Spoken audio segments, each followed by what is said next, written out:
राम राम दोस्तों। आज की जो वीडियो है वो चौकी क्या होती है, चौकी बांधना क्या होता है, चौकी क्यों छोड़ी जाती है और चौकी किसके द्वारा छोड़ी जाती है। तो पहला तो चौकी जो होती हैं वो दो प्रकार की होती हैं। पहली अच्छी चौकी और दूसरी बुरी चौकी।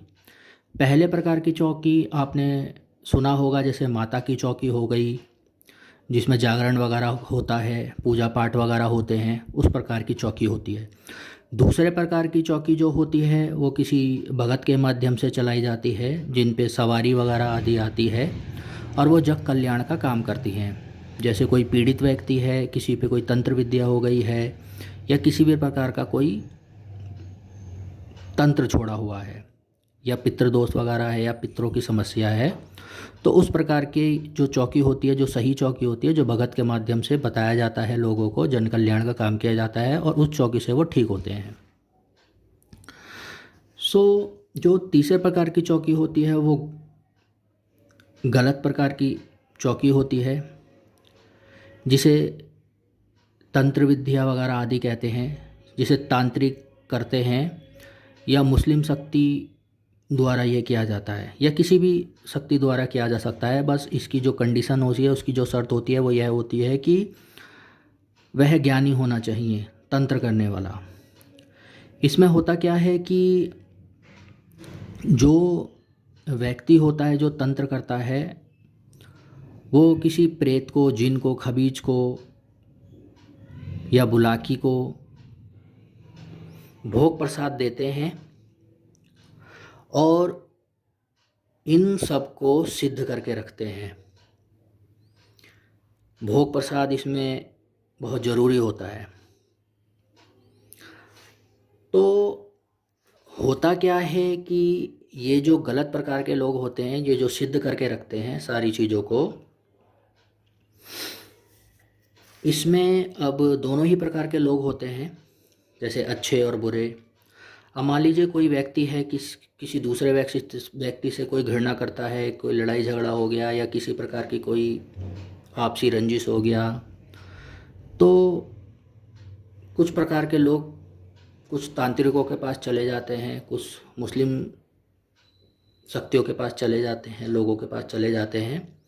और उसमें वो जो तांत्रिक है वो करते क्या हैं कि जो व्यक्ति होता है उसकी चौकी बांध देते हैं।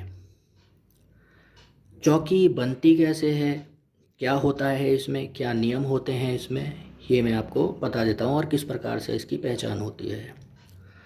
तो सबसे पहली बात तो यह है कि भाई चौकी बांधना जो है ये कोई आसानी से नहीं बांध सकता, कोई ज्ञानी व्यक्ति ही बांध सकता है या कोई ज्ञानी व्यक्ति ही कर सकता है।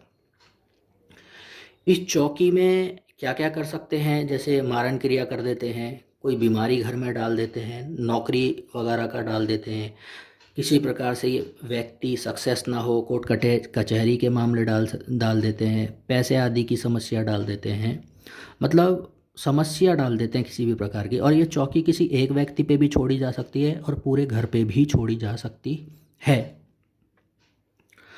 तो इसमें होता क्या है कि जब भी वो व्यक्ति कुछ दूसरे व्यक्ति पे चौकी बंधवाता है या करवाता है, तो तांत्रिक को कुछ बहुत सी चीज़ें उस व्यक्ति की चाहिए होती है, जैसे कि या तो उसकी कोई फ़ोटो हो या उसका कोई कपड़ा हो या फिर बाल हो, नाखून हो, और उसका नाम पता होना चाहिए, उसके पिता का नाम पता होना चाहिए, गोत्र वगैरह पता होने चाहिए। कई भयंकर भयंकर भी बहुत से तांत्रिक ऐसे होते हैं जो कुछ छोटी मोटी चीज़ें लेके भी कर देते हैं। तो इसमें क्या होता है, मोस्टली जो देखा गया है, जो पाया गया है, सबसे ज़्यादा वो घर परिवार के लोग ही ये चौकी बंधवाते हैं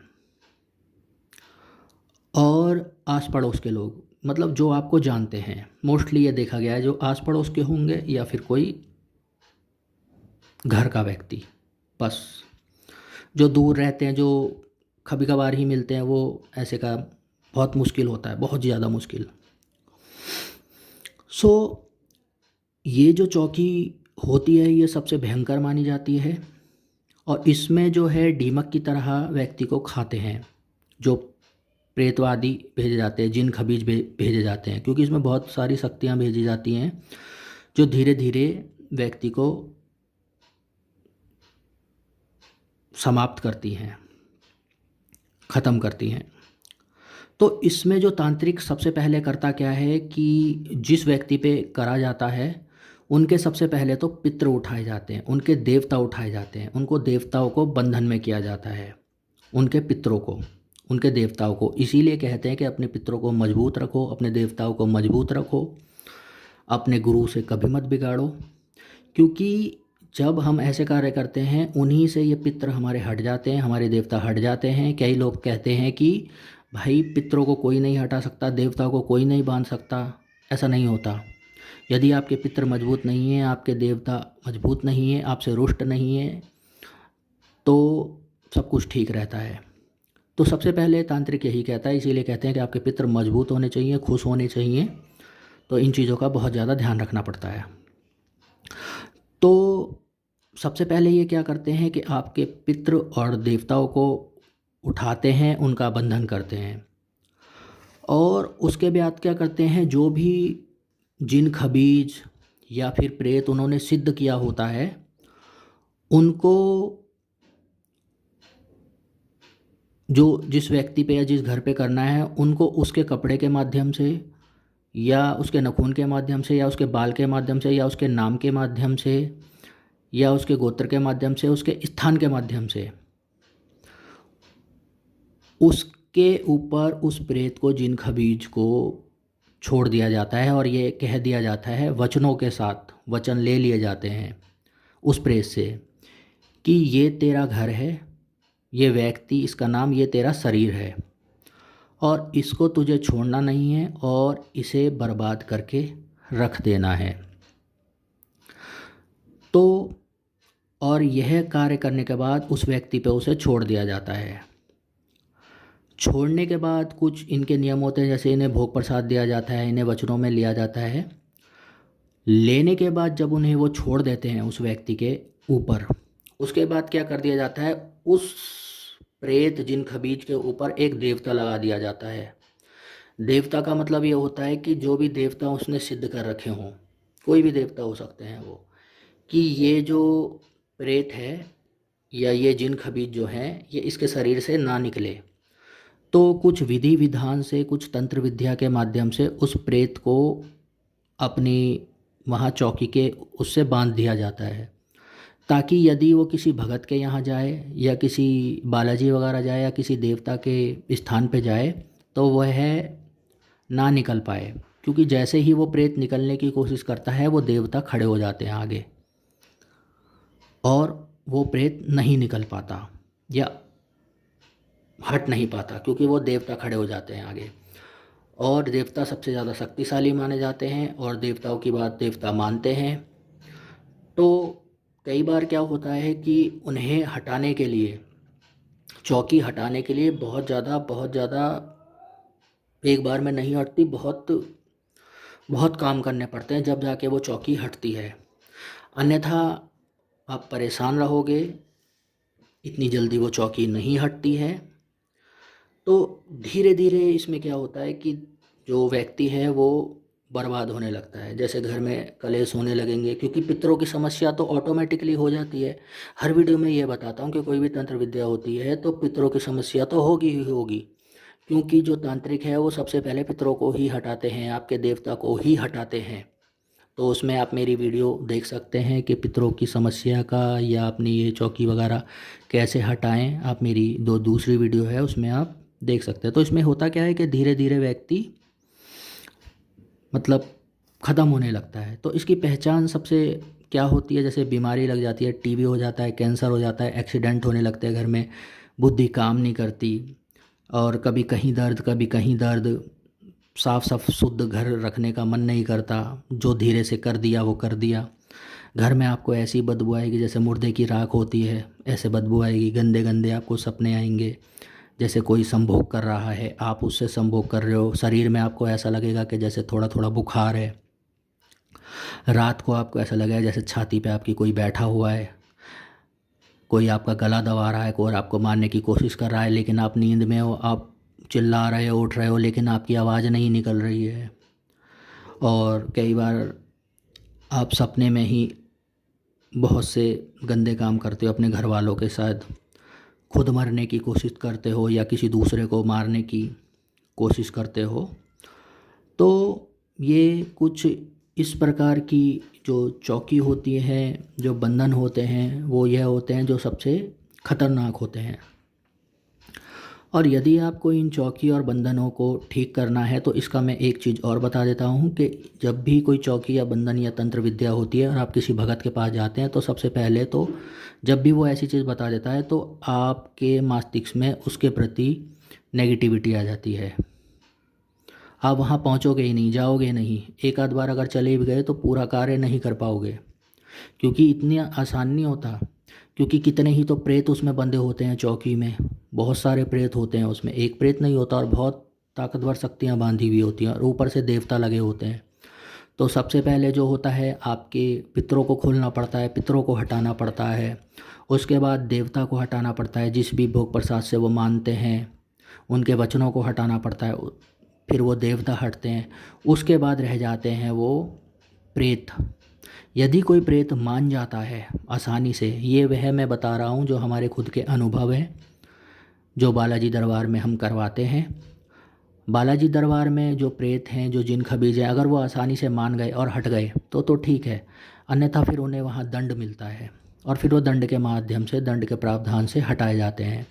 तो ये कोई एक बार में नहीं हटती चीज़ें, क्योंकि जो सामने वाले व्यक्ति ने कराई है वो बहुत कुछ सोच के कराई जाती है, और ये एकदम से पता भी नहीं चलती। धीरे धीरे धीरे धीरे धीरे धीरे आपके शरीर में, आपके घर में पूरा जगह बना लेती है। और आपको ऐसा भी लगने लगता है जैसे कोई आपके अगर घर में नहीं बनती है किसी से, तो आपका ऐसा भी लगेगा किसी व्यक्ति के प्रति कि मर जाए तो ज़्यादा अच्छा है, मर जाए तो ज़्यादा अच्छा है। इस प्रकार के भी हमने बहुत सी चीज़ें देखी हैं कि मर जाए तो ज़्यादा अच्छा है। लेकिन जब आप घर में इस प्रकार की लड़ाई होती है या कुछ होती है, क्योंकि मैं आपको बता चुका हूँ कि भाई पितृ समस्या तो होती है।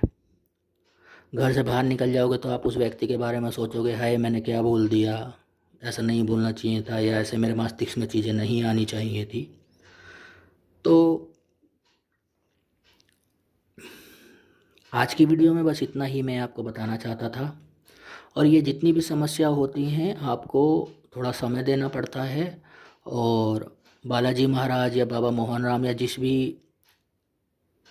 भगत के पास आप जा रहे हैं उस पे विश्वास करना पड़ता है। और एकदम से ये चीज़ें ठीक नहीं होती। कई व्यक्ति होते हैं कि एकदम से मेरी चीज़ें ठीक हो जाए, वो नहीं होती। और ये जो भी व्यक्ति गलत कार्य कराता है, चौकी वगैरह बंधवाता है, इसमें बहुत खर्चा आता है। जो गलत तंत्र विद्या करवाता है, ये कोई आसानी से नहीं होता, और इसमें पैसे भी बहुत लगते हैं। तो ठीक कराने के लिए भी आपको समय भी देना पड़ेगा, क्योंकि ये बहुत समय की चीज़ें होती हैं, धीरे धीरे पता चलती हैं। और खुल गई तो बहुत अच्छी बात है। यदि आपको कोई बता दे कि आपके चौकी है, तो आप उसे जितना जल्दी हो सके उतना जल्दी खुलवाइए। अन्यथा ये धीरे धीरे घर में, अगर एक व्यक्ति की भी मृत्यु कर दी ना उसने, तो आप ये सोचो कि अब ये ठीक हो गया, वो ठीक नहीं होता। फिर वो दूसरे व्यक्ति को ले जाएगा, फिर वो तीसरे व्यक्ति को ले जाएगा। इस प्रकार से तुम्हारा पूरा घर धीरे धीरे समाप्त होता चला जाएगा। तो बालाजी की शरण लीजिए। और चौकी के लिए तो आपको भगत की भी सहायता लेनी पड़ती है, लेकिन बालाजी दरबार एक ऐसा दरबार है जहाँ बालाजी अपने आप ही रास्ता दिखा देते हैं, अपने आप ही। उसके लिए मेरी वीडियो देखिए कि बालाजी कैसे जाएं, उनके नियम क्या क्या करें, किस प्रकार से क्या क्या करना है, क्या क्या नहीं करना, वो सब देखिए। आशा करता हूँ कि ये वीडियो आपको अच्छी लगे। यह जानकारी सिर्फ़ और सिर्फ़ बालाजी महाराज के आशीर्वाद से दी जाती है, हमारे गुरुदेव के आशीर्वाद से दी जाती है। और ये कोई पाखंड नहीं है। जो चीज़ें होती हैं या जो अनुभव होती हैं या जो लोगों के साथ हुई हैं, वही बताई जाती हैं। जय श्री राम, जय बालाजी महाराज, जय बाबा मोहन राम, जय माँ कालका। बालाजी का आशीर्वाद आप लोगों पे बना रहे, ऐसी मैं कामना करता हूँ। जय सीताराम, जय श्री राम।